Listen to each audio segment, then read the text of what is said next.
Muito bem, então sejam bem-vindos para o nosso estudo das perícopes.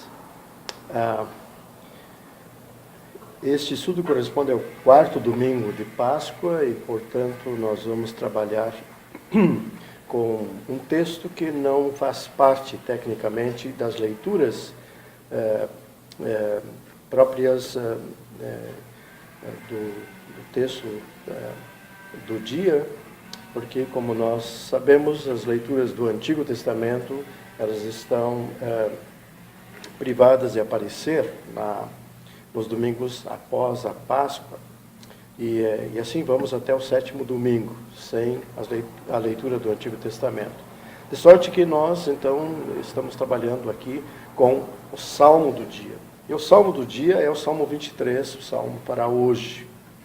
O domingo é o domingo do Bom Pastor, e aí você tem uma mesa farta para trabalhar o texto bíblico de uma maneira muito criativa, profundamente teológica, cristológica, e também vinculado à ressurreição. O Evangelho é João 10, 11 a 18, e é interessante que Jesus é o Bom Pastor, e ele se designa como tal. E lá no final, no versículo 18, tem uma parte interessante, porque ele fala sobre o fato de que ele tem autoridade para entregar a sua vida e para reavê-la. Então aqui você tem o vínculo com a ressurreição. O Salmo 23 é o Salmo de Davi, bem conhecido, bem popular. Mais da metade dos salmos são de Davi, não é? Davi, como nós sabemos, foi o segundo rei de Israel, e foi um guerreiro, foi um profeta, foi um poeta, foi um músico, de sorte que ele interessou-se muito pelo culto, e aí nós temos um largo campo para estudar nessa perspectiva. Começar que a preocupação dele com o culto e com o cântico, com os salmos, está no fato de ele introduzir 4.000 cantores e músicos para o tabernáculo. E nós temos nomes diferentes para o saltério, que é o conjunto dos salmos, né? Há nomes como salmos, que são mais comuns, pois tem cânticos, há cânticos de amor, há cânticos de louvor, há cânticos de romagem, ou seja, dos peregrinos que vão a Jerusalém, e a oração, salmos que são por si só oração, e outros que têm um nome em hebraico que muitas vezes nós não temos muita referência, como Miktam, Maskil, Shigayon, que são termos mais específicos e dos quais nós temos pouca referência. Mas o que nós sabemos é que há pelo menos 12 categorias de salmos. E o Salmo 23, que é o assunto nosso, é um salmo denominado um salmo de confiança. Então, vamos ao Salmo 23, vamos ao versículo 1. Pode notar que no hebraico o versículo 1 começa com um título, é um sobrescrito ali, Mitzmor le David. Isso normalmente nas traduções não aparece. O título não faz parte, do primeiro versículo. E isso aqui no hebraico ele aparece sempre. Isso significa que os títulos dos salmos fazem parte, desde a sua origem, do próprio salmo. A palavra mitzmor, você pode ver o verbo zamar, está aqui dentro. Zamar em si significa cantar, mas um cantar acompanhado de instrumentos de corda. É bom lembrar que no Antigo Testamento, o culto, havia vários instrumentos, trompetes, havia tambores, havia harpa, havia toda sorte diferenciada de instrumentos de corda. Mas quando se trata do culto, no Antigo Testamento, há uma certa cautela. Que instrumentos usar? Você não encontra, por exemplo, tambores no culto. Não está lá. Isso não significa que você não possa usar.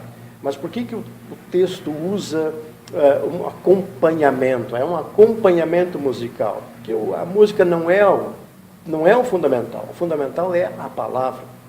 E isso fica claro na própria estrutura do culto no Antigo Testamento. Muito bem. Lê David, esse lê aqui, evidentemente, é um lê de propriedade, de posse, né? Então, normalmente se traduz Salmo de Davi.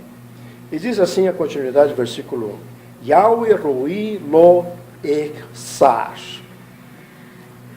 Yahweh roi.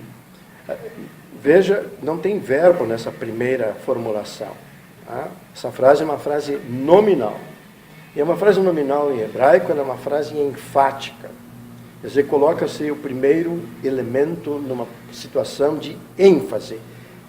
O Senhor é o meu pastor. Tá? Quer dizer,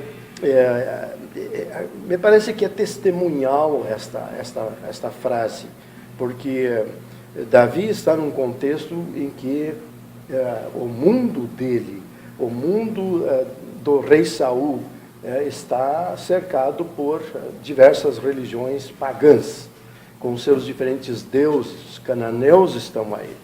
E há um período em que há um desenvolvimento muito grande, um afluxo muito grande de nações e povos no reino, de sorte que você traz consigo também, com esses reinos, a divindades variadas. Muito bem.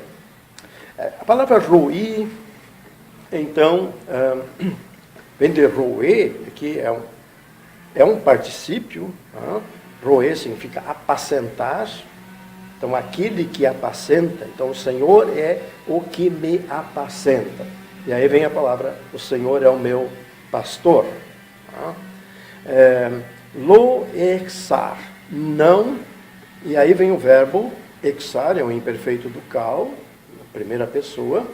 E hassar significa faltar, ter necessidade de. Então, normalmente as traduções não me faltará, nada me faltará. De nada eu terei necessidade. O que significa isso? Nós normalmente pensamos que não ter necessidade é de algo que sempre é coisa boa, sempre que nos apraz, sempre alguma bênção especial que nós consideramos não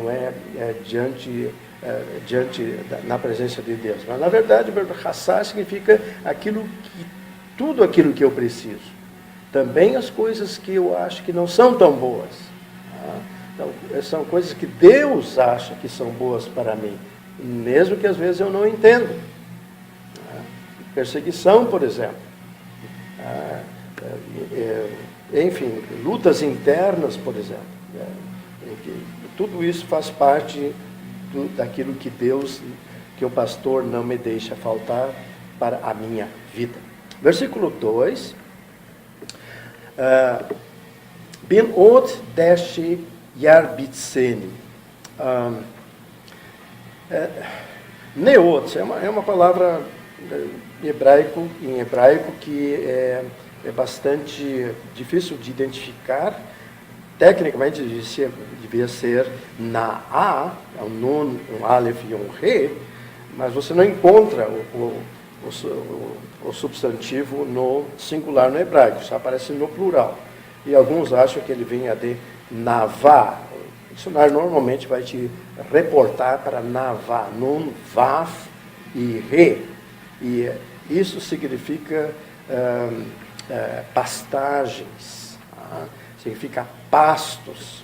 Então, pastos, deshe é verde, o grama verde. É uma palavra que aparece lá em Gênesis 2, quando Deus, aliás, Gênesis 1, 12, melhor, onde Deus cria as diferentes categorias de plantas, e deshe é a grama tenra, a grama verde, não é a grama fresca.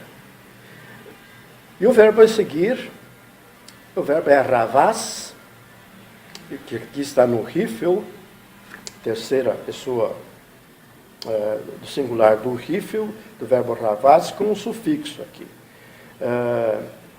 Ravá significa fazer deitar, fazer repousar. É um verbo causativo. Então, Deus por detrás da ação.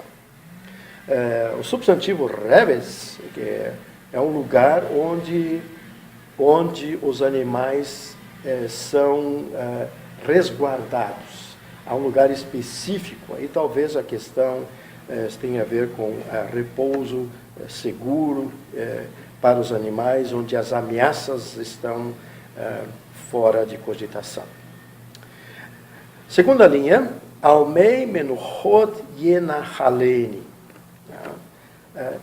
Al, aqui no sentido de equivalente a el, para as águas, maim, o construto é mei, para as águas menuchá, né? O verbo é nuach, né? E menuchá é um substantivo, aqui está no plural, para as águas de descansos, né?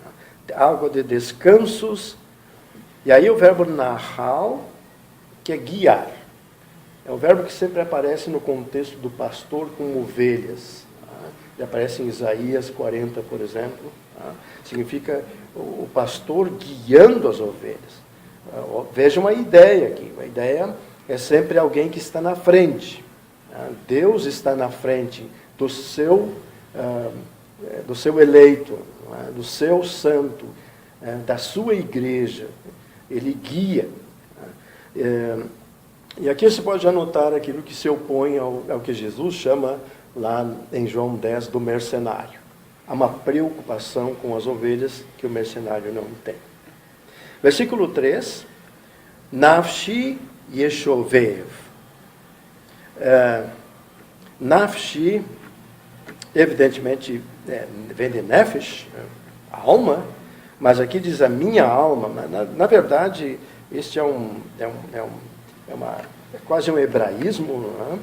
E que as traduções optam por dizer por a minha alma, mas na verdade o hebraico significa a pessoa, significa eu, não é?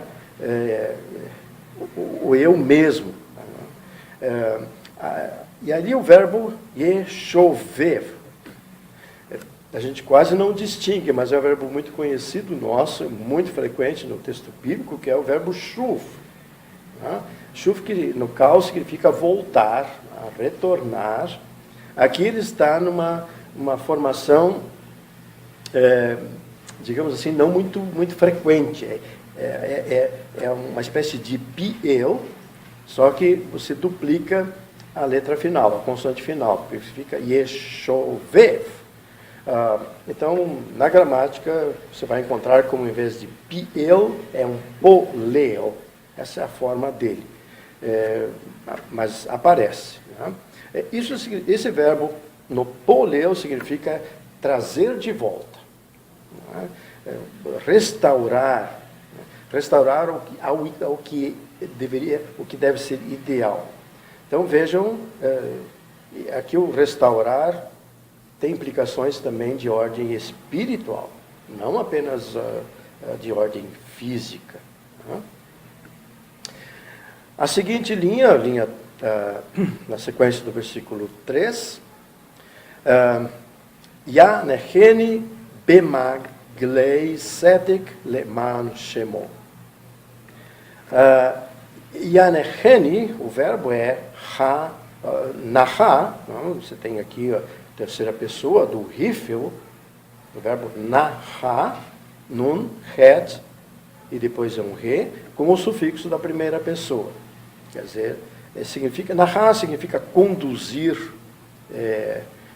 Normalmente, o verbo é usado para conduzir pessoas.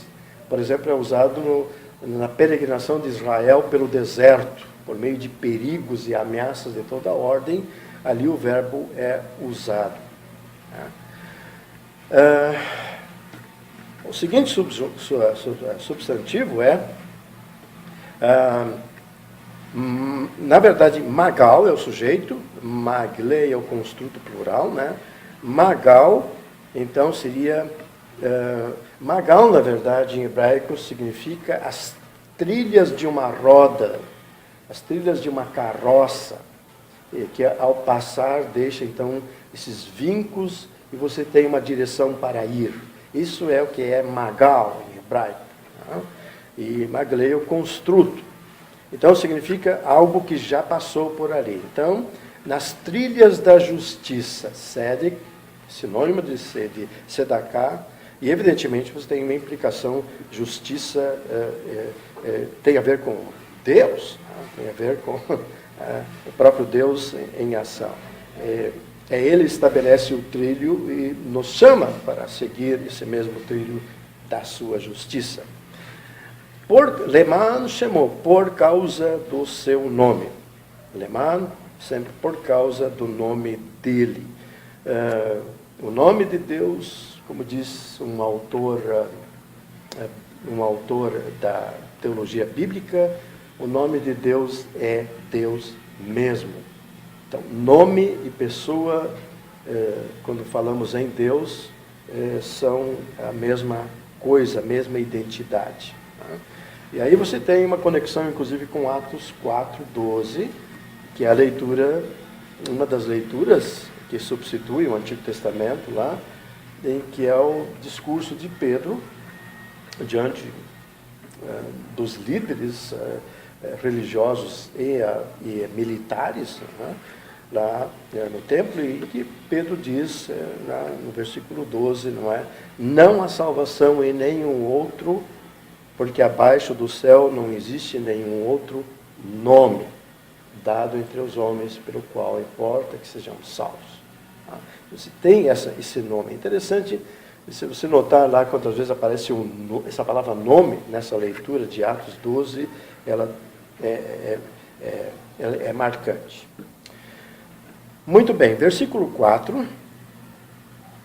Gam ki elek pegei salmavet. Isoladamente, gam significa também, isso é o hebraico bem elementar, o que é a cláusula aqui que nós conhecemos, que, porque, mas quando juntas gam, que, aí o significado é mesmo que, apesar de, não obstante. Então, esse é o sentido aqui. Elek, evidentemente, é a primeira pessoa do imperfeito, do verbo halak. Então, mesmo que eu ande, lembramos que o imperfeito é uma ação que começa agora e que tem continuidade. Então, há uma espécie assim de desdobramento da ação. Ge salmavit. Se existe uma expressão que recebeu tratativas específicas durante séculos, é essa expressão. O que é ge salmavit? Ge, nós sabemos, ge aparece em outros textos, ge é vale, mas mais vale é muito mais, é uma ravina, ou seja, alguma coisa profunda, estreita e sombria. Isso é ge. E salmavet, normalmente é traduzido aqui por vale da sombra da morte. Sal é sombra, mavet é morte. O único problema é que aqui você tem uma palavra que é única. Não é a conjunção de duas palavras. O hebraico não trabalha, ele não trabalha com a união de duas palavras. Você não encontra isso no hebraico, a não ser em nomes próprios. Então, você tem que, claro, você tem que tomar aqui como algo como, talvez, mavet tem a ver com mavet, tem a ver com morte, não é? E tem a ver com trevas, de sorte que trevas profundas, talvez envolvendo a morte, seja uma possibilidade. Então, uma ravina de trevas profundas, uma ravina de escuridão, ou trevas da morte. Lo irá ra. O imperfeito, irá, então você tem o verbo é yare, no imperfeito a primeira pessoa, no cal. Então, não temerei mal. Ou talvez aqui, em vez de mal, com letra qualquer mal, me parece que é muito mais do que isso. Mal aqui seria o maligno, que é o representante enfim, de todo o mal. E a sequência, na segunda linha, Ki ata imadi. Porque tu estás comigo. Vejam a ênfase no tu aqui. Ele não precisava aparecer aqui, mas está colocado. Veja anteriormente, no versículo 4, anteriormente, era a terceira pessoa, sempre é ele, agora vai para tu.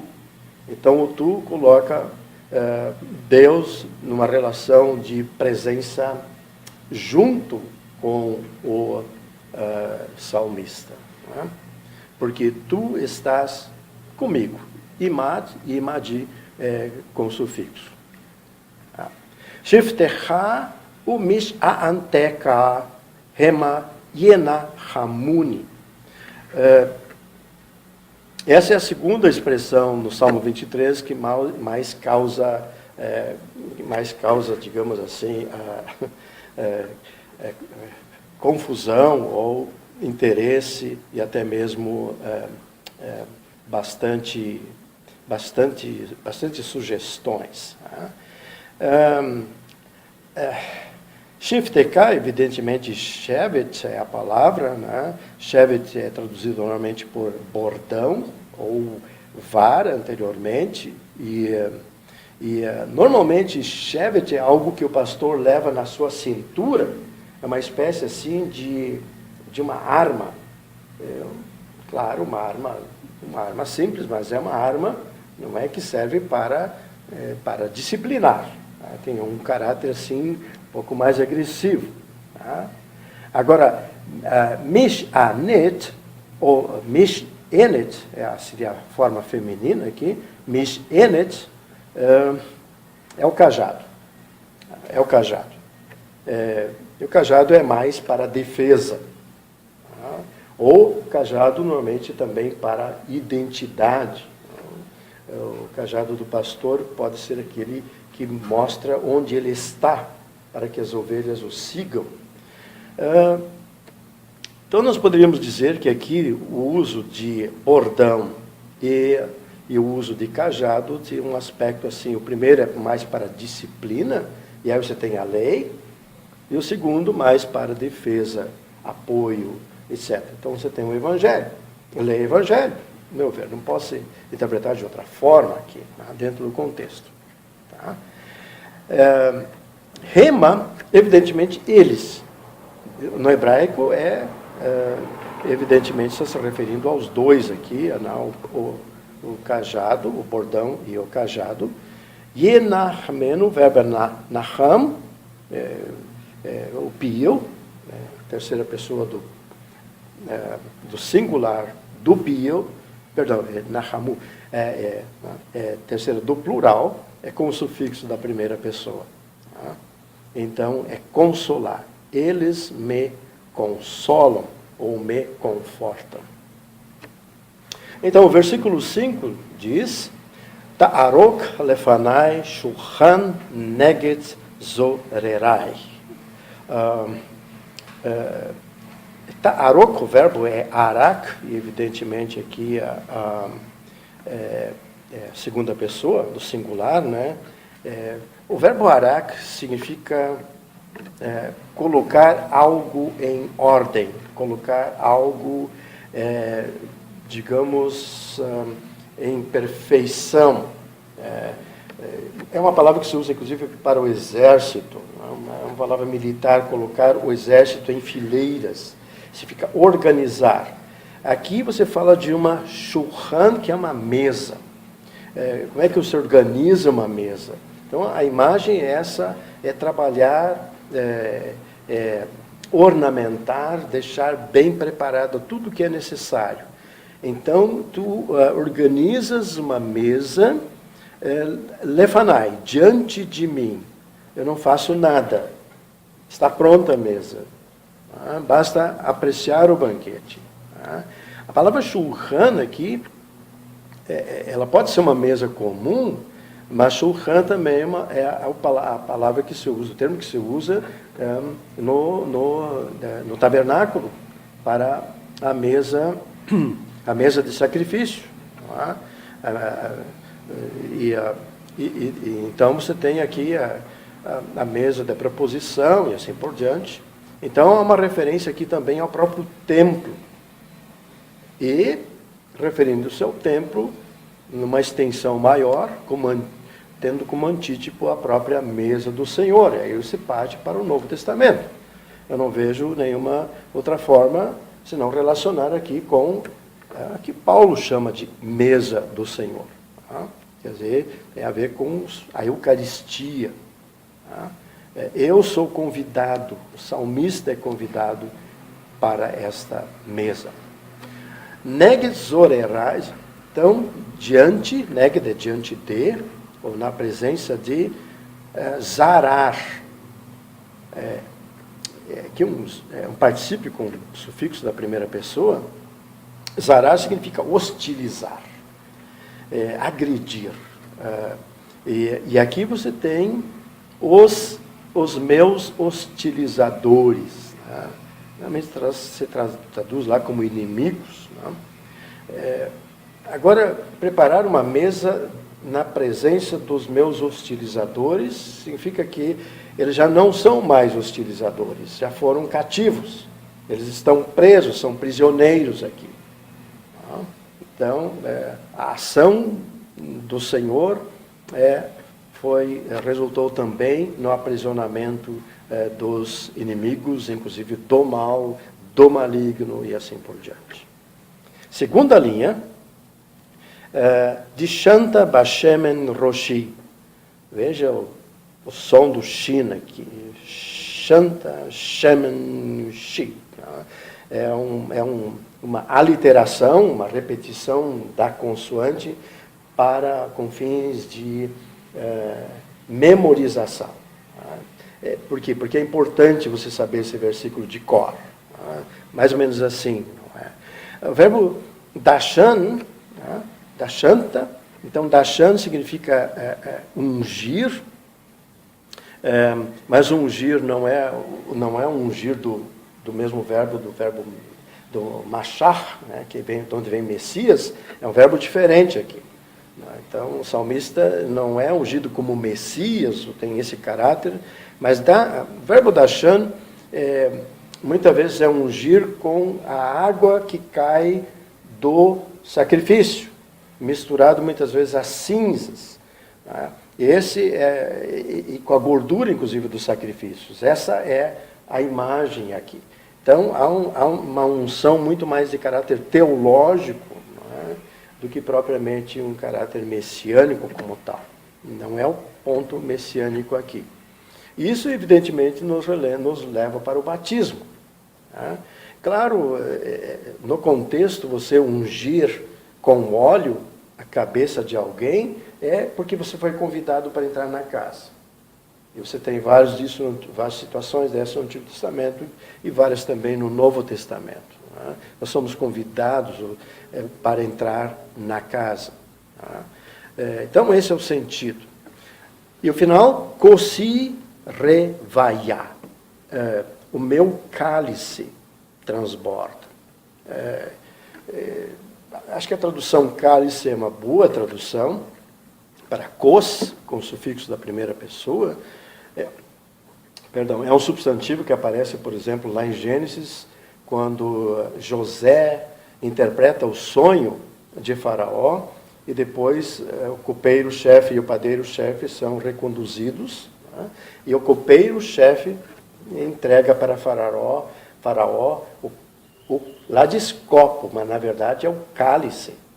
Não é? Então você tem uma imagem real aqui sendo envolvida nesse processo. Não é? É algo específico. E evidentemente é um complemento, mesa com cálice. Não é?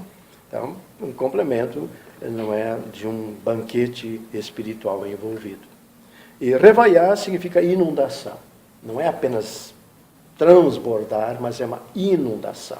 Quer dizer, as bênçãos, elas são de caráter bastante amplos e abundantes. E ao final, versículo 6, Aktov vachesed yirdefuni kol yemei hayai. Ak significa de fato. De fato, tov, bondade e amor. Hesed, bondade e graça. Ou bondade e misericórdia. Qualquer um dos três termos descreve bem o que é Hesed, que é uma relação de Deus para com o salmista. Uma relação vertical para o povo de Deus. Tá? E o verbo radav, aqui está na terceira pessoa do plural, do verbo radav, do imperfeito, do cal, com o sufixo da primeira pessoa. Radav significa seguir ou perseguir. Então você tem a imagem dos inimigos lá em cima, estão presos, agora o que vai substituir os inimigos é a bondade e o amor de Deus. É isso que vai perseguir, seguir, ir atrás do salmista. Kol yemei hayai, todos os dias das minhas vidas. O hebraico tem um plural aqui. Então, não apenas esta vida, mas a vida, inclusive, transcendental, a vida escatológica. E a segunda linha, Veshavti bebed Yahweh leorek yamim. As traduções normalmente dizem habitarei na casa do Senhor, mas o verbo não vem de Yashav, vem do verbo Shuv. Quer dizer, é diferente aqui. Shuv, Yashav é habitar, mas Shuv é voltar, retornar. E aí a imagem não é do que o pastor faz. Ele traz de volta. Há um aspecto de restauração para a vida que se tornou diferente. De uma certa forma, então ficaria assim: eu voltarei para a casa do Senhor. Tecnicamente, você tem uma linguagem aqui de Gênesis de novo, voltar ao Éden, que várias palavras aqui estão ligadas ao Éden. Então, tem uma ênfase bastante assim, celestial envolvida. É um outro banquete, não é, que acontece aqui. Leorek Yamim, orek significa em si extensão, um prolongamento, não é? A extensão dos dias, pela extensão dos dias. E esses dias têm um caráter talvez puramente existencial, mas também escatológico. E para concluir, essa palavra Beit Yahweh, casa do Senhor, pode ser o tabernáculo, mas o tabernáculo no sentido metafórico também, ou como tipo do tabernáculo eterno, os tabernáculos eternos de Deus, a casa de Deus, o templo das mansões celestiais, ou então o repouso para as ovelhas de Deus, que só Deus pode dar para aqueles que estão sob a sua orientação. Então esse é o Salmo 23, com as suas particularidades, suas ênfases. Eu acho que algumas possibilidades homiléticas, se você for pregar, conecte, se for pregar sobre o Evangelho, conecte com o Salmo 23, ou se você pregar sobre o 23, você sempre tem muito mais oportunidade de pregar sobre o Salmo 23, em várias ocasiões, mas conecte. E talvez uma boa ênfase é pegar o primeiro versículo e ressaltar: o Senhor é o meu pastor. Seria uma boa ênfase. E esse Senhor, você pega o contexto, dentro daquele mundo pagão, Yahweh, o Senhor. E hoje nós temos a questão toda do deísmo, do paganismo, do indiferentismo. Então você tem um Senhor que tem identidade, um Senhor que é pessoal, o Senhor que está junto do profeta. O deísmo, como se sabe, é aquilo que as coisas aconteceram, mas Deus está alijado da minha vida, alijado do processo. Então o Senhor é, e aí você tem então a frase nominal, né? Significa é verdadeiro. E aí você tem de novo, está vivo, está ressuscitado, é da ressurreição. Tá? O meu, então, evidentemente, é um Deus pessoal aqui. Um Deus que está aqui junto do batismo, pelo batismo e pela Santa Ceia, a possibilidade no Salmo, né? E evidentemente pastor, que é a questão do rei. Nós ainda falamos muito sobre pastor, mas no Antigo Oriente Próximo, o pastor é também o rei. Né? O rei que tem uma ascendência sobre aqueles que estão sob o seu reino. O rei é a identidade para aquele que sai do reino. Né? Você é de quem? De que rei é você? Eu sou fulano de tal, do rei de tal país. Isso lhe dá imunidade. Ninguém pode atacar você. Tá? É nesse sentido. Tá? Então você pertence ao rei. E claro, o próprio Roê é o pastor, e o pastor é o pastor de ovelhas, aquele que traz a proteção, que concede graça, que concede misericórdia, e acima de tudo aquele que dá a vida pelas suas ovelhas, aquele que as traz de volta. E aí você fecha o círculo. Então, dá a sua vida, traz a sua vida de volta e reúne o seu rebanho debaixo de um único pastor. São ideias que você pode aproveitar. Ok, muito obrigado.